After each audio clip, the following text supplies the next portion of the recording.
Baik, salam sejahtera bagi kita semua. Perkenalkan, nama saya Daud Frans Juli Tengbanua, NPM saya 2335105575. Di sini saya akan menjelaskan hasil dari pertemuan pertama sampai dengan pertemuan ke-6 pada mata kuliah Big Data. Selain itu, saya akan memaparkan juga di bagian akhir nanti mendemonstrasikan implementasi real dari materi keempat, yaitu Spark SQL, yang menggunakan studi kasus analisis data transaksi e-commerce. Tanpa berlama-lama, langsung saja kita masuk pada modul bagian pertama. Nah, pada modul ini, di sini kita belajar bahwa era komputasi telah bergeser dari sistem monolitik, yaitu satu server raksasa yang mahal, yang menjadi sistem terdistribusi di mana banyak komputer biasa digabungkan untuk bekerja bersama.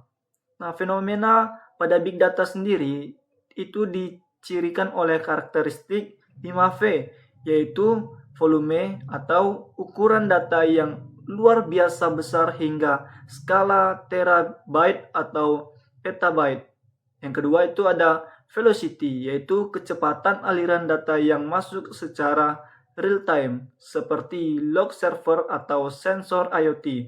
Yang ketiga, variety, yaitu ragam jenis data ada yang terstruktur seperti tabel database, semi terstruktur seperti JSON, hingga tidak terstruktur seperti video atau audio. Lalu ada pula veracity, tingkat kebersihan data, karena data mentah seringkali kotor atau memiliki nilai yang kosong. Lalu value, yaitu di mana kita bisa atau bagaimana kita bisa mengambil insight bernilai bisnis dari data tersebut. Untuk mengolahnya, kita menggunakan Apache Spark via library PySpark.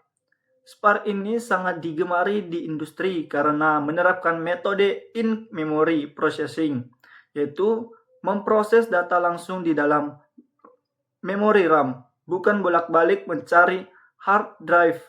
Hal ini membuatnya jauh lebih dapat dibandingkan framework tradisional seperti Hadoop MapReduce.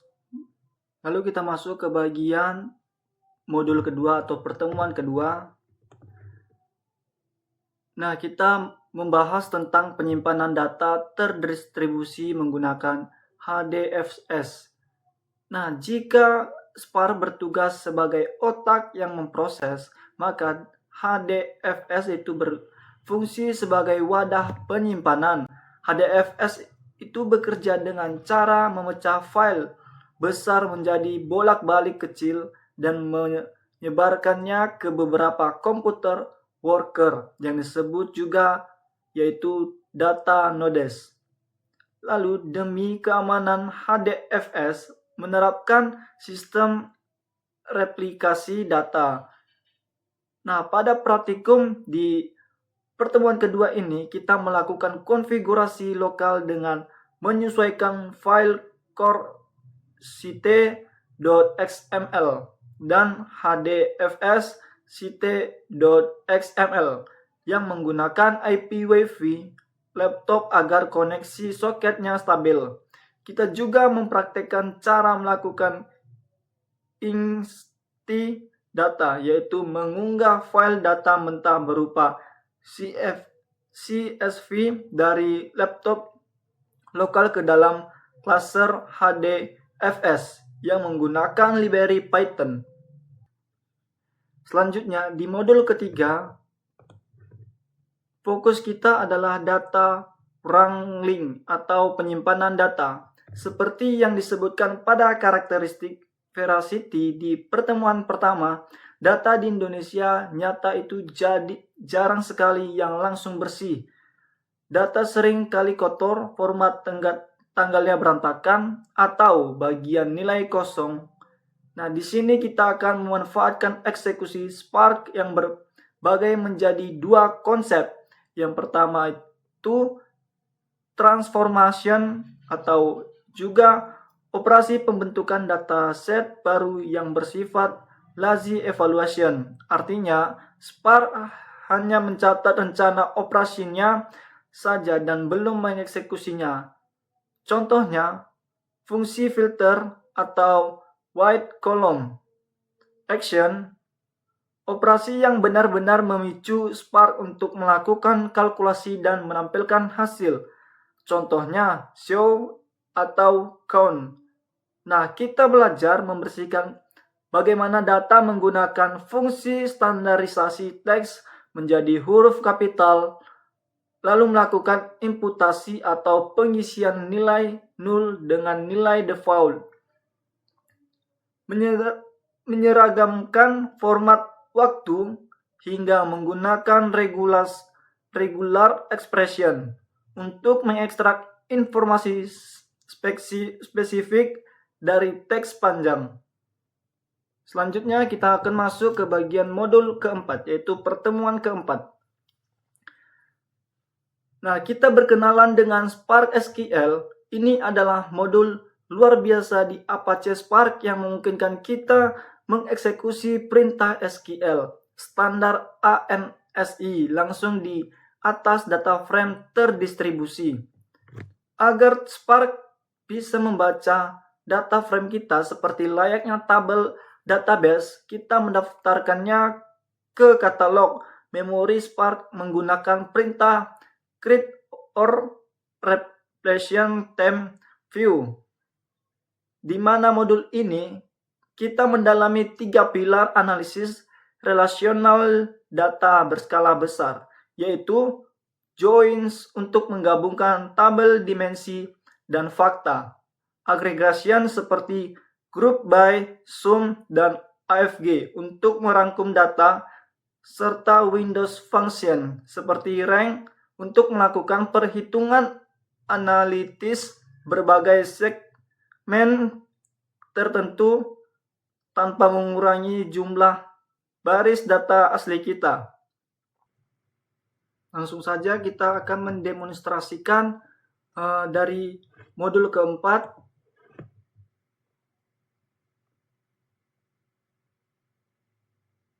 Nah, di sini saya membuat data toko dan penjualan. Nah, pada DF toko sampai ke sini dan juga pada kode penjualannya ini dari DF penjualan sampai ke penjualan ini, yaitu di sini saya mendefinisikan tabel dimensi toko dan tabel fakta penjual menggunakan skema manual, lalu mendaftarkannya ke katalog Spark dengan perintah create or replacement time view agar bisa dibaca menggunakan query SQL murni. Lalu pada bagian white total pendaftaran A sampai P produk.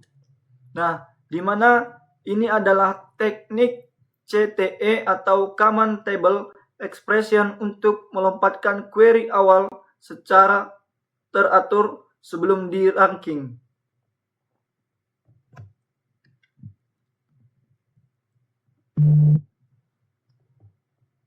Nah, pada bagian rank over sampai ke akhir ini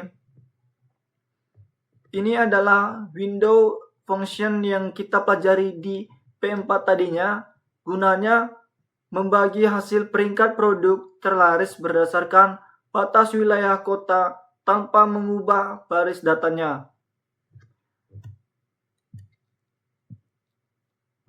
Dan langsung saja kita runningkan.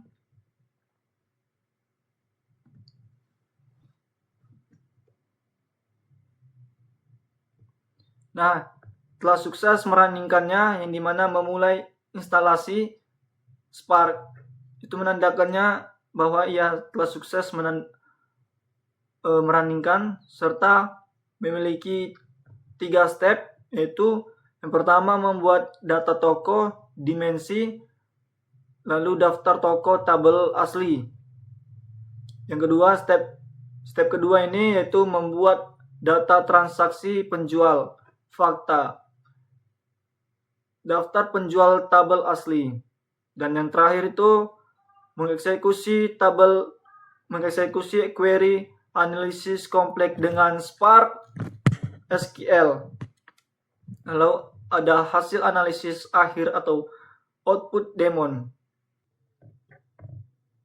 Baik, selanjutnya kita akan masuk ke bagian penjelasan modul ke-6. Nah, pada modul ke-6 di sini kita mempelajari tentang optimasi kinerja ketika menangani big data berukuran gigabyte atau terabyte. Membuat query yang benar secara sintak saja tidak cukup. Query kita juga harus efisien agar tidak memakan waktu berjam-jam atau membuat sistem crash. Ada beberapa teknik optimasi data dasar yang kita pelajari, antara lain explain plan, yaitu untuk melihat rencana eksekusi fisik dan logis yang dirancang oleh komponen bernama catalyst optimizer sebelum query dijalankan. Caching atau cache ini menyimpan tabel yang sering di query ke dalam memori RAM sementara agar tidak perlu dibaca ulang dari hard drive secara terus-menerus. Nah, data format Parquet yaitu membandingkan format CSV dengan Parquet. Parquet adalah format penyimpanan berbasis kolom bawaan Hadoop atau Spark yang mengompresi ukuran data menjadi jauh lebih kecil dan mempercepat query agregasi secara signifikan dibandingkan format berbasis baris seperti CSV. Lalu ada juga yang terakhir yaitu partitioning, yaitu untuk mengatur pembagian data di node komputer menggunakan fungsi repartition atau Kowalski. Sedemikian hasil presentasi saya. Saya ucapkan mohon maaf jikalau saya terlalu bertele-tele dan saya tutup. Salam sejahtera bagi kita semua. Terima kasih.